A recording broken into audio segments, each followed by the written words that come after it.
ముళ్ళుపూడి గ్రామం. నా పేరు కాకు వెంకటేశ్వర్లు. ముళ్ళుపూడి గ్రామంలో మాకు భైరవ దేవస్థానం ఉన్నది. ఆ దేవస్థానం దగ్గర నందీశ్వరుడు విగ్రహం ఉన్నది. మేము గ్రామస్తులందరం కూడా ప్రతి సంవత్సరం పండగ పూట పోయి అందరం కూడా పూజా పునస్కారాలు చేసుకొని మేము గ్రామస్తులందరం కూడా అక్కడ దేవుడికి మొక్కుబడులు చెల్లించుకుంటుంటాము. 2014 సంవత్సరంలో అక్కడికి కొంతమంది అపరిచిత వ్యక్తులు రావటము, వినోవ వాహనం తీసుకొచ్చి ఆ నందీశ్వరుని వాహనంలో ఎక్కించుకొని వాళ్ళు ఆ దొంగలించుకొని వెళ్ళిపోతుండగా మా గ్రామస్తులు చూసి వాళ్ళు అటకాయించడం జరిగింది. తర్వాత మేము పోలీస్ స్టేషన్ కూడా ఇన్ఫార్మ్ చేశాము. అప్పుడు ఉన్నటువంటి శ్రీనివాస్ గౌడ్ ఎస్ఐ సార్ కూడా బాగా రియాక్ట్ అయ్యాడు. రియాక్ట్ చేసి మా గ్రామస్తులతో మాట్లాడి ఇమీడియట్గా ఆ దొంగల్ని పట్టుకొని ఆ విగ్రహాన్ని కూడా పోలీస్ స్టేషన్లో రికవరీకి పెట్టాడు. రికవరీ పెట్టి వాళ్ళ మీద కేసు కట్టడం, జైలు పంపించడం కూడా జరిగింది.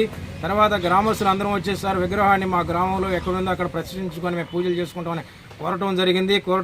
కోరిన పెద్దప ఎస్ఐ గారు కూడా మీరు ఈ విగ్రహాన్ని ఎక్కడుందో అక్కడ ప్రతిష్ఠించుకొని పూజలు చేసుకుని మీ గ్రామస్తులందరూ కలిసి కూడా చెప్పడం జరిగింది. మేము అదే ప్లేస్లో ఏర్పాటు చేసుకుని పూజలు చేసుకుంటున్నాము. కొంతకాలం కూడా అపరిచితులు తిరుగుతూ ఉన్నారు. కానీ మాకు అందరికీ కళ్ళ కనపడడం వల్ల వాళ్ళు కనపడిన దానివల్ల పోతూ ఉన్నారు. వార్తలు అయితే వస్తూ ఉండి ఈరోజు జూలై 8వ తారీఖు సోమవారం ఈరోజు ఉదయాన్నే 5 మంది వ్యక్తులు వచ్చేసి ఆ విగ్రహం ముళ్ళపూడిలో భైరవ దేవస్థానం దగ్గర ఉన్నటువంటి నందీశ్వరుడి విగ్రహం దగ్గర పూజలు చేయటం వెళ్ళారా. ఒక 2 వ్యక్తులు చూడటం వల్ల ఆ 2 వ్యక్తులు వచ్చి ఊళ్ళో చెప్పడం 10 మంది కలిసి మేము గ్రామస్తులు అందరం కలిసిపోయి వాళ్ళని పట్టుకొని స్టేషన్కి ఇన్ఫార్మ్ చేశాము. అందరం కలిసి గ్రామస్తులు అందరం కలిసి కూడా స్టేషన్ కాడికి వచ్చి వాళ్ళని అప్పచెప్పాము. కోవూరు ఏదో చెప్తున్నారు వాళ్ళు అడిగితే కూడాను వాళ్ళ మీద మంచి యాక్షన్ తీసుకొని మా గ్రామంలో ఉన్నటువంటి ఆ భైరవ దేవస్థానం కాడ దొంగతనాలు జరగకుండా ఏదో గుప్త నిధులు ఉన్నాయనే ఒక ఆలోచనతోనే వీళ్ళందరూ వస్తున్నారు ఇక్కడికి. అక్కడ ఏమేమి నిధులు ఉన్నాయనో ఏందో మరి మా గ్రామంలో ప్రశాంతంగా ఉండే గ్రామంలో కొన్ని ఈ విధమైనటువంటి అలజడులు సృష్టిస్తున్నారు. వీళ్ళ మీద మంచి యాక్షన్ తీసుకోమని కూడా గ్రామం తరఫున కోరుకుంటున్నాము.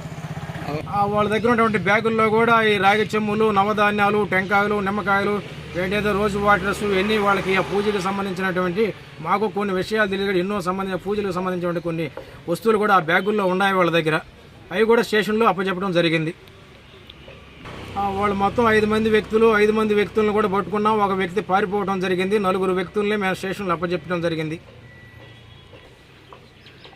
అదే ఈ దొంగతనం విషయంలో కూడా ఏంటంటే మా గ్రామంలో పదే ఇదే విధంగా జరుగుతున్నాయి కాబట్టి ఏదో గుప్త నిధులు ఉన్న విధంగా ఇప్పుడు స్టేషన్లో సిఐ గారు కానివ్వండి, పోలీస్ సిబ్బంది కానివ్వండి అందరూ కూడా ఒక మంచి దృక్పథంతో ఆలోచించుకొని మా గ్రామంలో ఇటువంటి కార్యక్రమాలు, ఇటువంటి దొంగతనాలు జరగకుండా ఒక న్యాయం చేస్తారని కూడా వాళ్ళు మిక్కిలి ప్రార్థిస్తూ కోరుకుంటున్నాను.